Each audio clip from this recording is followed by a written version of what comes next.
MQM अपने आप को मिडिल क्लास की जमात कहती है।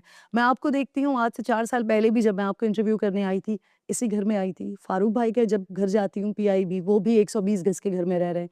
आप दोनों के अलावा जो एमकेएम के दीगर रहनुमा हैं, वो पुल के उस पार चले गए हैं। कारकुनान इस पर भी सवाल करते हैं वैसे। हाँ, हम एक कारकुनों के पास जवाब है, पूरी तारीख देखी भी है।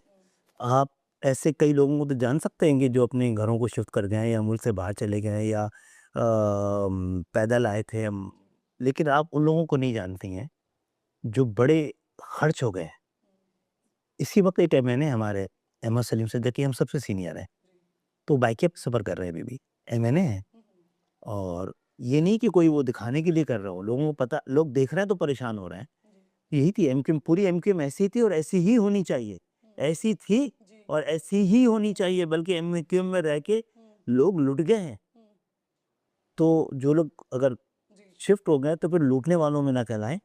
तो एक बड़ी लिस्ट ऐसी नहीं, है। ये वैसे बहुत और अच्छी बात है कि आप बता रहे हैं कि सीनियर रहनुमा हैं, एमएनए हैं, वो बाइकिया पर सफ़र कर एमक्यूएम रहे की हैं। जब लेकिन जो उधर चले गए उनका भी तो जवाब आप देना। हायरार्की देखेंगे ना, जी। सब इसी हालत में रही।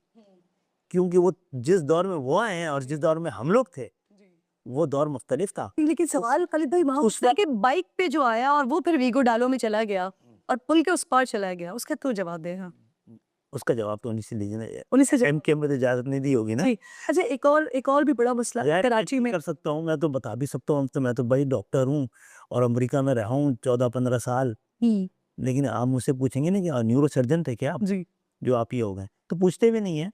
और इसके पीछे जवाब क्यों नहीं पूछते हैं, इसके पीछे भी कैमरे के पीछे तो बता देंगे आपको। जी। लेकिन बहरहाल